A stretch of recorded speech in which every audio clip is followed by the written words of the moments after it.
Welcome back to the Pain Game, and yeah, this one really puts the pain in Pain Game, because that was a painful watch, mate. Fuck me. Mike Tyson, at 58 years old, loses to Jake Paul. It's just so wrong, isn't it? It would have been wrong a decade ago, but it was bloody really wrong. It was sad. It was sad seeing a man who used to fly around that ring, brutalizing anyone who would stand in his way. In there with a kid who...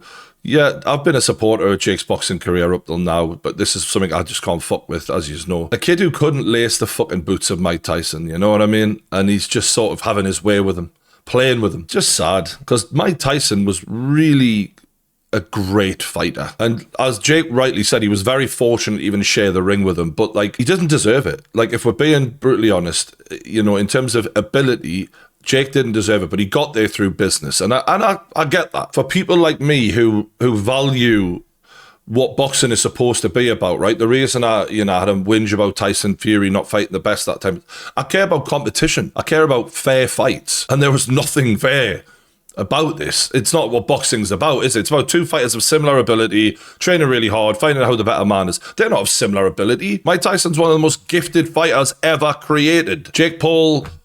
Who knows how good he is? He fought one actual boxer and he lost that fight. We don't know how good he is. That's up to him to prove, because he's certainly not done it last night, has he? And everything I said about this fight coming into it was unfortunately proven true, and I wanted to be wrong. Mike Tyson had a youthful, energetic, athletic style. There's some heavyweights who are just 6'6", big long reach, and just powerhouses. They don't need the same level of athleticism to close the distance and whatnot. They rely on other things that take longer to deteriorate, such as size and power. Mike Tyson relied on speed, reflexes, quick feet, quick hands, pure athleticism and explosive energy. And that's one of the reasons why Mike's candle burned so bright, but burned out quickly. And this is why I couldn't understand people who are getting swept away in the mystique and the aura of Mike Tyson. It's like, did you not watch the end of his career? Because you go back, he was done a long time before he actually retired. So I don't know where this belief came from, that a 58-year-old man could cheat medical science, like, and all of a sudden, you know, perform the way he used to. I get the pad videos, but I said, he's not having to move. The pads are right there. The pads aren't hitting him back, and they're really close to him. And I pointed out that the fact that towards the end of his career, in his second last fight, he blew his knee out then, and now he's training with a knee brace on. Not to mention the fact we've seen him in a wheelchair at an airport not long ago. How on earth is he going to have the legs to do this? And people who train boxing, even if you've never done it at a high level, just like me, just low-level shit, you realise when you start training boxing, oh shit, it's not just about these, it's about the feet as well, just as much. And if you can't travel to the destination, then your delivery system is worthless. And even as limited as a boxer as Jake Paul is compared to the talent of Mike Tyson, he's 27. This should never have happened. Mike's legs look like fucking Joe Biden in there. And God bless him, he tried. He fucking tried, but the guy has no business being in the boxing ring anymore. He's a legend. He should be sitting at the table with Holyfield, Lennox Lewis, and all them other icons, saying, "Look what we did in the past." Like, I'm glad he got paid, but I just feel bad about this. And look, the one chance Mike was ever going to have was if Jake stood there early on and traded with him, and that's exactly what I said he wouldn't do, and that's exactly what he didn't do, because he's not an idiot. As for all I'm saying, Mike's legs were gone, and they were. His hands still looked fairly quick for a 58-year-old especially, and fairly heavy. But Jake was nowhere to be seen. He was gliding around that ring, because them 2-minute rounds are nothing for a 27-year-old. I think Mike landed a good jab in the first round, and whenever, you know, you'd get closer, Jake would clinch with him, and Jake just picked them apart after that at distance. And every single time Mike would show any ambition, any aggression, Jake was on his bike away and well out of the way. And kind of disappointing, because I'm thinking, you've picked a 58-year-old, the least you could do is give him a fucking chance. But I get it. He's guaranteeing himself an easy win. Not respectable. You know what I mean? Like, it isn't, is it? It's not something anyone's coming away going, wow, Jake Paul. No one fucking respects this. Not one person in the world. Don't care what anyone says. No one respects this. You know, Mike couldn't get near him, and he faded within a few rounds, just exactly as I said he would. Jake hurt Mike multiple times. There was points where it was really hard to watch, you know, where there was a couple of left hooks that went in, I think in round 3, and you were like, fucking hell. Mike just looked shook. And this is what happens. We've seen with Evander Holyfield, the way he took punches now. You can't take the same level of damage. To be fair to Mike, though, and I think the 14-ounce gloves might have helped him a little bit. He took the shots well, in terms of he kept going and he didn't go down. And that's something he can be proud of. And Jake just fought such a sensible fight in pacing himself. People are saying, you know, why didn't you unload the clip? Jake Paul's never fought at like 230 nearly. Like that's a heavy weight for him to be carrying around. Luckily for him, he's in there with a guy whose gas tank is totally fucked. I think he was just like, let me just take my time with this guy. I'm not going to do anything crazy. He did everything at range and he picked his spots and he just gave Mike no fucking chance in hell. And honestly, it was a boring fight for that reason because you just knew there was no danger. Like Jake was never going to take the risk. Mike couldn't close the distance to actually really connect with anything serious. I think he landed one decent shot which sort of was on the neck at one point, which almost caught Jake properly. But other than that, he really struggled to land anything of any significance, Mike. He'd usually start the rounds a little bit trying to go after him, but then his legs would just give out and he'd just be stood there waiting to be hit. It's just like, fuck me. What the fuck is this? I'll never watch it again. I will never, ever watch that again. No way. Just miserable even fucking thinking about it, to be honest. And Jake was hurting Mike consistently throughout the fight, but Mike was doing his best just to stay in there and keep behaving like a fighter does and not get, show too much weakness. And then in the final round, I think Jake was hurting Mike repeatedly, and he just got to a point where he thought, you know what, I've cooked him, I've slow cooked him here, and the distance was in sight, and I think he just thought, you know what, I'm going to let him see the end of this. I'm not really going to give him credit for that because, you've just beaten up a fucking 58-year-old. What am I going to do? Give you credit because you didn't do it that badly? Like, it's not really that honourable, but I was pleased that Mike Tyson seen the fucking final bell because just for his own manly pride, you know what I mean? To just say, yeah, I fucking stayed in there with him. I didn't go down and I tried my best. And that's basically what Mike said at the end. There was some people suggesting that Jake carried Mike throughout the fight. And I've got a little ringside footage here to show like how intense it really was there. Because ringside mobile footage is pretty good for that. I mean, that looks pretty intense to be fair. Yeah. I think a lot of the time Jake's not planting his feet, which is why the power shots aren't quite as. I mean, that was a big one. He tried for that one, but when you're not planting your feet because you're constantly careful about what's coming back, you see everything he's in and out a lot of the time.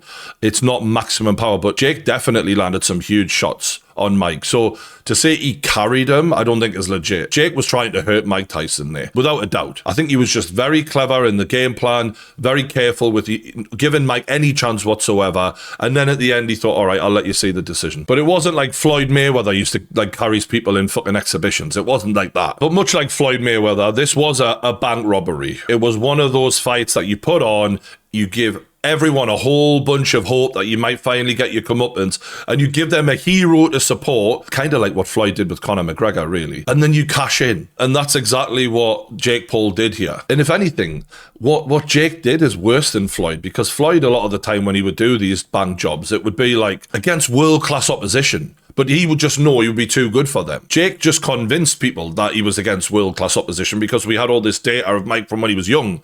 But we all knew he wasn't. So if anything, he might be smarter than Floyd because he's selling Floyd tickets and doing Floyd money against a fucking 60-year-old. As much as I dislike this, it was a genius move in terms of money-wise. He's made a fortune from fighting an old man who hasn't had a proper fight in 30 years. It's insane, and I don't like it. But I can also say, if your goal is to make a shitload of money, well, you did that, didn't you? The issue is in the other things that boxers care about, which probably not as much as money, but respect. A lot of boxers have egos, 99% of them. That's why I piss some of them off. They want that level of respect that they think that they're owed. Well, Jake Paul is never, ever going to get any respect continuing down this road. I think at one point, when he was the YouTube kid, and we were seeing him go in there against MMA fighters, he was getting respect because people didn't think for 1 second he could hang with them. Now he's shown the level he's on, and people have gotten used to that, and they're like, okay, well, show us something different. He's not. He's been picking undersized, old MMA dudes who he knows he can outbox easily, and has now picked a 60-year-old legend. None of that is going to get him any respect. And if he doesn't care about respect, he can keep on doing this. The problem is sort of the jig is up now. You can only run this kind of bank job on the public once or twice. People are going to need to see him fight an actual test at some point. And we've seen before how that went with Tommy Fury. He needs to write that at the very least, or he needs to fight someone who actually poses any threat to him, who's actually a boxer, who's actually not ancient. Because it's leaving a bad taste in the mouth of the people, and it can't be what Jake wants to be known for the rest of his career. There's all of this talk about world title this, Canelo that, but the actions speak way louder than the words, and the action says, I want easy fights for as much money as I can make. Now, in that sense, he's not that much different to some fighters out there who, like John Jones, for example, but the level of ease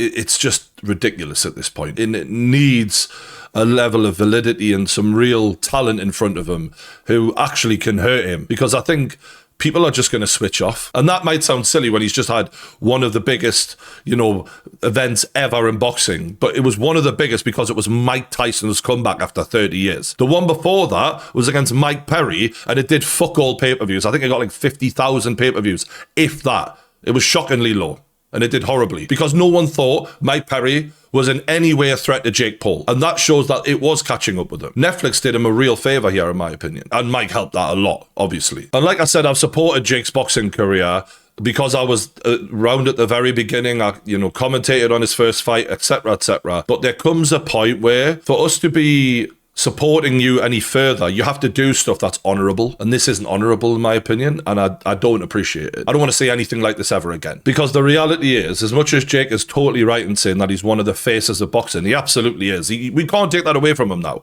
I'm not hating on it. I'm just trying to be as truthful as I can be. When you line Jake Paul up with all the other faces of boxing, he's the least respected by a mile. If I'm him, I want to put that right as best as I can. And now he's made enough money that he should be able to take some more chances in future.